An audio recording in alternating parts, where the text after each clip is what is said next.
Hi hello வணக்கம் and welcome back to our channel. So இன்னைக்கு வீடியோவில் நம்ம எதை பற்றி பார்க்க போகிறோம் அப்படின்னா 2025ல ஜாப் ஆப்பர்ச்சுனிட்டிஸ் எல்லாம் எப்படி இருக்கும். வந்ததுனால நமக்கு வேலை இருக்காதா, ஐடியில் நிறைய லே ஆஃப் நடக்குது. ஸோ 2025ல ஜாப் ஆப்பர்ச்சுனிட்டிஸ் எல்லாம் எப்படி நமக்கு கிடைக்கும், அந்த மாதிரியான டவுட்ஸ் எல்லாமே உங்களுக்கு நிறைய இருக்கும். நிறைய பேர் அந்த ஒரு பயத்தோடயே இருப்பீங்க. ஸோ உங்களுக்கு அந்த பயம் இருக்கு அப்படின்னா 2025ல ஜாப் ஆப்பர்ச்சுனிட்டிஸ் எப்படி இருக்கும் அப்படிங்கிறத நீங்கள் ஃபுல்லாக தெரிஞ்சுக்கிறதுக்கு இந்த வீடியோவை ஸ்கிப் பண்ணாமல் டில் த எண்ட் வரைக்கும் வாட்ச் பண்ணுங்க. அதுக்கு முன்னாடி நம்ம சேனலுக்கு யாராவது புதுசாக வரீங்க அப்படின்னா மறக்காம போயிட்டு நம்ம சேனலை சப்ஸ்கிரைப் பண்ணிட்டு வந்துருங்க. வாங்க வீடியோக்குள்ள போகலாம். 2025ல நீங்களும் இந்த மாதிரி வேலை இல்லாம கஷ்டப்படக்கூடாது அப்படின்னா மறக்காம நான் சொல்ல போற இந்த 6 பாயிண்ட்ஸை கம்ப்ளீட்டா நோட் பண்ணி வச்சுக்கோங்க.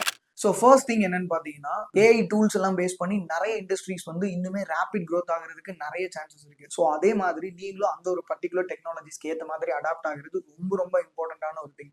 ஸோ அந்த ஒரு இண்டஸ்ட்ரிக்கு ஏற்ற மாதிரி ரெலவென்ட் ஸ்கில்ஸ் வந்து நீங்க டெவலப் பண்ணி வச்சுக்கிறது மேண்டேட்டரியான ஒரு விஷயம். ஃபார் எக்ஸாம்பிளுக்கு ரிமோட் ஒர்க் 2020ல இருந்து 2024 இந்த கேப்புக்குள்ளேயே பார்த்தீங்கன்னா எக்கச்சக்கமான ஒர்க் ஃப்ரம் ஹோம் அப்படிங்கிற ஆப்பர்ச்சுனிட்டிஸ் வந்து நிறைய பேருக்கு கிடைச்சிருக்கும். So I mean remote work, அதாவது நீங்க எங்க இருந்தாலும் work from homo work from outdoor, so நீங்க எங்க இருந்து வேணாலும் உங்களால ஒர்க் பண்ண முடியும். ஃபார் எக்ஸாம்பிள் சொல்லணும் அப்படின்னா ரிமோட் ஸ்டாக் மீட் அப்படிங்கிற மாதிரி உங்களுக்கு நிறைய டூல்ஸ் எல்லாமே உங்களுக்கு வந்திருக்கு. நீங்க வந்து ரிமோட்ல இருந்து நீங்க ஒர்க் பண்றதுக்கு.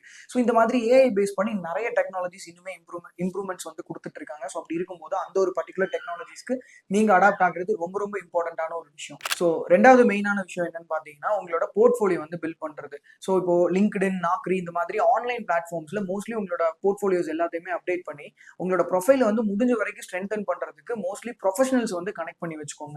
ஸோ மூணாவது பாயிண்ட் வந்து ரொம்ப ரொம்ப இம்பார்ட்டன்ட். ஸோ உங்களோட ஸ்கில்லை வந்து டெவலப் பண்ணிட்டு அதை வந்து ஷோகேஸ் பண்றது. ஸோ மோஸ்ட்லி எல்லாருக்கிட்டையுமே ஸ்கில் இருக்கும், பட் அவங்களுக்கு வந்து ஜாப்ங்கிறது கிடைக்காது.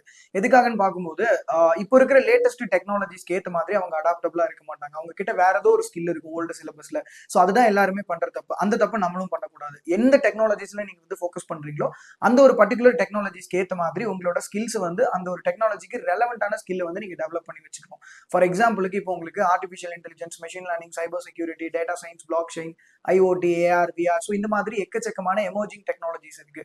இதெல்லாம் 2025ல பாத்தீங்கன்னா ரொம்பவே பூம் ஆக போற ஒரு டெக்னாலஜிஸ். அதுக்கெல்லாம் ஆப்பர்ச்சுனிட்டிஸ்ங்கிறது நிறைய வரப்போகுது, வேகன்சிஸ் எல்லாமே. ஸோ தட் அந்த மாதிரி ஒரு எமர்ஜிங் டெக்னாலஜிஸ்க்கு நீங்க அடாப்ட் ஆகணும் அப்படிங்கிறது ரொம்ப ரொம்ப இம்பார்ட்டன்டான திங்கா இருக்கு. ஸோ ஃபோர்த் பாயிண்ட் வந்து என்னன்னு பாத்தீங்கன்னா, கெயின் ப்ராக்டிகல் ஸ்கில்ஸ். அதாவது நீங்க இப்போ எந்த டெக்னாலஜிஸ் நீங்க சூஸ் பண்ணி அதுக்கு ஏற்ற மாதிரி ஸ்கில்ஸை டெவலப் பண்ணிக்கிறீங்களோ அந்த இதுல ப்ராக்டிக்கலா அந்த எக்ஸ்பீரியன்ஸ் வந்து நீங்க கெயின் பண்ணி உங்களோட ப்ரொஃபைல் வந்து ஆட் பண்ண வேண்டியது ரொம்ப ரொம்ப இம்பார்ட்டன்டான ஒரு விஷயமா இருக்கு. ஃபார் எக்ஸாம்பிளுக்கு ஃப்ரீலான்ஸா நிறைய ப்ராஜெக்ட்ஸ் எடுத்து பண்றது, அதை தாண்டி இன்டர்ன்ஷிப்ஸ் வந்து நீங்க ஒரு நல்ல ரெப்யூட்டட் கம்பெனிஸ்ல போயிட்டு இன்டர்ன்ஷிப் பண்றது. ஸோ இந்த மாதிரி விஷயங்கள்லாம் பண்ணும்போது உங்களோட ஸ்கில்ஸ் வந்து உங்களோட ப்ராக்டிகல் ஸ்கில்ஸ் வந்து நீங்க வெளியில வந்து ஷோ பண்ண முடியும். ஸோ ஃபிஃப்த் பாயிண்ட் வந்து என்னன்னு பாத்தீங்கன்னா, prepare cover letters and resume build பண்றது. ஸோ ரெஸ்யூம் பில்ட் பண்றது அப்படிங்கிறது ஒரு ரொம்ப இம்பார்ட்டன்டான ஒரு ரோல். நீங்க வந்து ஒரு ஜாபுக்கு அப்ளை பண்ணும்போது லைக் இப்போ வந்து ஒவ்வொருத்தருமே ஜாப் வந்துட்டு கரெக்டா ரெலவென்ட் ஸ்கில்ஸை டெவலப் பண்ணிப்பாங்க, எல்லா திங்ஸுமே பண்ணிடுவாங்க. பட் அவங்க கடைசியா ஃபெயில் ஆகிற ஒரே ஒரு விஷயம் பார்க்கும்போது ரெஸ்யூம்ஸ் பில்ட் பண்ணி அதுக்கேற்ற மாதிரி ஜாப் வந்து அப்ளை பண்றது. அந்த ஒரு திங்ல நிறைய பேர் ஃபெயில் ஆவாங்க. பட் நம்ம அந்த விஷயத்த வந்து பண்ணக்கூடாது. எந்த ஜாபுக்கு வந்து நீங்க அப்ளை பண்றீங்களோ அந்த ஒரு பர்டிகுலர் ஜாபுக்கு ஏற்ற மாதிரியான ஸ்கில்ஸை வந்து நீங்க ஹைலைட் பண்ணி உங்களோட ரெஸ்யூம்ஸ் வந்து ஆட் பண்ணணும். அந்த ஜாபுக்கு ஏற்ற மாதிரியான ஸ்கில்ஸ் எல்லாமே நீங்க அங்க வந்து ஹைலைட் பண்ணிட்டு அதுக்கேற்ற மாதிரி நீங்க போய் அப்ளை பண்ணும்போது ஈஸியா உங்களோட ப்ரொஃபைல் வந்து அந்த கம்பெனிக்கு வந்து மேட்ச் ஆகும். மோஸ்ட்லி கம்பெனிஸோட ரெக்ரூட்டருக்கு வந்து நீங்க டைரக்டா போற மாதிரியான விஷயங்கள் வந்து பண்ணணும். ஸோ அதுக்காக தான் நான் வந்து ப்ரீவியஸ் பாயிண்ட்ஸ்ல சொன்ன மாதிரி மோஸ்ட்லி வந்துட்டு ஒரு கம்பெனியோட ப்ரொஃபஷனல்ஸ் வந்து உங்களோட கனெக்ட்ஸ்ல வந்து நீங்க வச்சிருக்கணும்.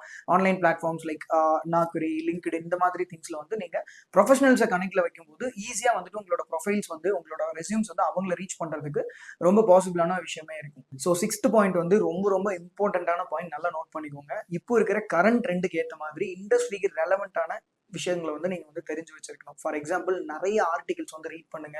அந்த ஆர்டிகல்ஸ்ல வந்துட்டு லைக் நியூஸஸ் எல்லாமே நீங்க வந்து பாருங்க. இப்போ கரண்ட்ல என்ன ஏஐ ஃபீச்சர்ஸ் வந்து ட்ரெண்டிங்ல போயிட்டு இருக்கோ அந்த இதுக்கு ஏற்ற மாதிரி நிறைய ஸ்கில்ஸ் வந்து நம்ம டெவலப் பண்ணி வச்சுக்கிறது ரொம்ப ரொம்ப important.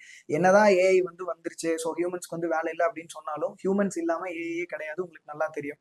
So for example chat GPT is a kind of AI தான். இப்போ நீங்க வந்து சாட் ஜிபிடி கிட்ட போயிட்டு ஹவு டு மேக் பிரியாணின்னு சொல்லி கேட்டீங்கன்னா பிரியாணியோட ரெசிபி மட்டும் தான் உங்களுக்கு கொடுக்கும். ஸோ அது வந்து உங்களுக்கு பிரியாணி மேக் பண்ணி கொடுக்காது. We have to make as a ஹியூமனா நம்ம தான் அதை வந்து மேக் பண்ணணும். இப்போ மேனுஃபேக்சரிங் யூனிட்ல போயிட்டு ஒரு ஏஐ வந்து ஒரு ரோபோட் வந்துட்டு ஒரு விஷயங்களை வந்து மேனுஃபேக்சர் பண்ணுது அப்படின்னா அந்த ரோபோட்டிக்ஸ் வந்து அந்த ரோபோட்டை வந்து ஆக்டிவேட் பண்றதுக்கு அங்க ஒரு ஹியூமன் வந்து கண்டிப்பா அந்த இடத்துல இருக்கணும்.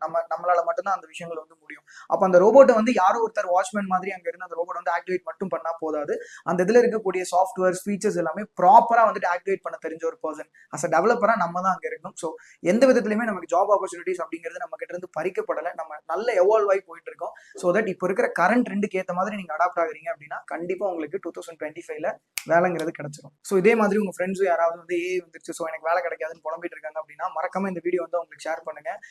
இப்போ நான் சொன்ன பாயிண்ட்ஸ்ல ஏதாவது உங்களுக்கு டவுட்ஸ் இருக்கு, queries ஏதாவது இருக்கு அப்படின்னா மறக்காம நம்ம கமெண்ட்ஸ்ல வந்து கமெண்ட் பண்ணுங்க. பார்த்துட்டு முடிஞ்ச வரைக்கும் உங்களுக்கு சீக்கிரம் வந்து ரிப்ளை பண்றதுக்கு ட்ரை பண்றோம். ஸோ மறக்காம இந்த வீடியோ வந்து ஷேர் பண்ணிட்டு நம்ம சேனலுக்கு மறக்காம சப்ஸ்கிரைப் பண்ணிக்கோங்க. தேங்க்யூ. பாய்.